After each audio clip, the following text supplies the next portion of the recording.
اس پر پوری امت کا اجماع ہے کہ جو بھی غیر مسلموں کے مذہبی تہوار ہیں، مذہبی رسومات ہیں، ان میں کسی قسم کی شرکت جائز نہیں ہے۔ قرآن مجید نے غیر مسلموں کی دو اقسام بیان کی ہیں، لا ینہاکم اللہ عن الذین لم یقاتلوکم فی الدین ولم یخرجوکم من دیارکم ان تبروہم، کہ وہ غیر مسلم جو تمہاری دشمن نہیں ہیں، جنہوں نے تمہیں گھروں سے نہیں نکالا، تم پر ظلم زیادتی نہیں کی، تو اللہ تعالیٰ تمہیں منع نہیں کرتا کہ ان سے اچھا سلوک کرو، بلکہ اللہ تمہیں حکم دیتا ہے کہ ان کے ساتھ اچھا سلوک کرو، کیونکہ اللہ تعالیٰ انصاف کرنے والوں کو پسند کرتے ہیں۔ خود رسول اللہ صلی اللہ علیہ وسلم کی سیرت میں آپ صلی اللہ علیہ وسلم نے یہودیوں کی، جو آپ کے یہودی پڑوسی تھے، ان کی عیادت بھی کی ہے، اور آپ صلی اللہ علیہ وسلم کی جو زوجہ حضرت صفیہ، ان کے رشتہ دار یہودی تھے، وہ ان کو ہدایہ تحفے بھیجا کرتی تھیں۔ تو غیر مسلم جس سے جنگ نہ ہو، اس کے بارے میں اچھا سلوک کا حکم ہے، اس کو ہدایہ دینا، اس کو تحفے دینا، اس پہ صدقہ کرنا بھی جائز ہے۔ لیکن اس کی ایک باؤنڈری ہے، وہ یہ ہے کہ ایسا نہ ہو کہ آپ ان کے مذہبی معاملات میں، ان کی مذہبی رسومات میں شرکت کرنا شروع کر دیں، کیونکہ کسی بھی طرح سے ان کے مذہب کو اپریشیٹ کرنا، اس کی حوصلہ افزائی کرنا جائز نہیں ہے، کیونکہ یہ اس کی علامت ہے کہ آپ کو اپنے برحق ہونے پر اطمینان نہیں ہے۔ لوگ یہ کہتے ہیں کہ وہ بھی تو ہماری عید میں شریک ہوتے ہیں، تو دیکھیں ان کے مذہب میں یہ اجازت ہے کہ ہماری عید میں اور ہمارے تہوار میں شریک ہوں، ہمارے مذہب میں اجازت نہیں ہے، تو ہم تو اپنے مذہب کو فالو کریں گے۔ ہمارے مذہب میں کرسمس ہے یا جو بھی ان کے مذہبی تہوار ہیں، ان میں کسی بھی قسم کی شرکت کی ہمیں شریعت میں اجازت نہیں دی ہے۔ ہاں، قرآن میں اللہ نے دوسرے مقام پہ فرمایا کہ اس کی گنجائش دی ہے کہ الا ان تتقوا منہم تقاہ، کوئی خطرہ ہو، اندیشہ ہو، آپ ایسی جگہ پہ رہتے ہیں جہاں غیر مسلموں کا غلبہ ہے،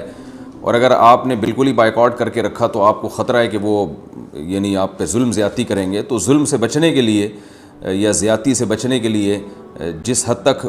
یعنی آپ ان کے ساتھ رہ سکتے ہیں یا گنجائش ہے اس میں، جس حد تک آپ ان کے ساتھ جو ہے وہ جوڑ پیدا کر سکتے ہیں تو کریں، لیکن بلا وجہ بڑھ چڑھ کے ان رسومات میں حصہ لینے کی شریعت میں بالکل اجازت نہیں ہے۔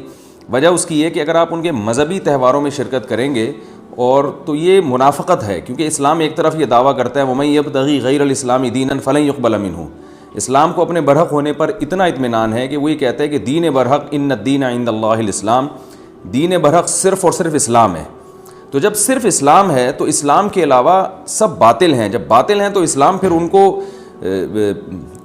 کو اپریشیٹ کرنے کی کسی صورت میں اجازت نہیں دے سکتا۔ تو اسلام نے غیر مسلم کے ساتھ حسن سلوک کا حکم دیا، مگر اس کے مذہب کے معاملے میں دو ٹوک بتا دیا ہے کہ کسی قسم کی مذہبی رسوم میں ہم ان کے ساتھ شریک نہیں ہوں گے، بائیکاٹ کریں گے، اور ہم یہ کہیں گے کہ لکم دینکم ولی دین، آپ کے لیے آپ کا دین ہے، ہمارے لیے ہمارا دین ہے۔ اور اس بارے میں صحیح حدیث بھی ملتی ہیں۔ حضرت انس بن مالک رضی اللہ تعالیٰ عنہ فرماتے ہیں کہ ہم مدینہ میں تھے، ایک خاص تہوار تھا جو شروع سے اہل عرب کا چلا آ رہا تھا، ہم وہ تہوار منایا کرتے تھے، تو آپ صلی اللہ علیہ وسلم نے ہمیں اس تہوار سے منع کر دیا، اور آپ صلی اللہ علیہ وسلم نے فرمایا کہ اللہ تعالیٰ نے ہمیں اس کے بدلے میں دو تہوار دے دیے ہیں، ایک عید الفطر اور عید الاضحیٰ۔ تو آپ نے یہ نہیں کہا کہ مسلمانوں کا تہوار عید الفطر اور عید الاضحیٰ ہے تو یہ بھی مناؤ، اور وہ پرانا جو آ رہا ہے چلو وہ بھی مناتے رہو، اس کو منع کر دیا، اور فرمایا کہ جب اللہ نے ہمیں بدلے میں اس سے اچھے تہوار دے دیے ہیں تو اب ہم ان تہواروں کو نہیں منائیں گے۔ تو تہوار کو منانا یہی ہوتا ہے کہ آپ ان کے ساتھ مٹھائی میں شریک ہو جائیں یا ان کے ساتھ رنگ رلیوں میں شریک ہو جائیں، کسی بھی طرح سے شرکت ہوگی تو وہ منانا ہی کہلائے گی، لہذا اس کی اجازت نہیں ہے۔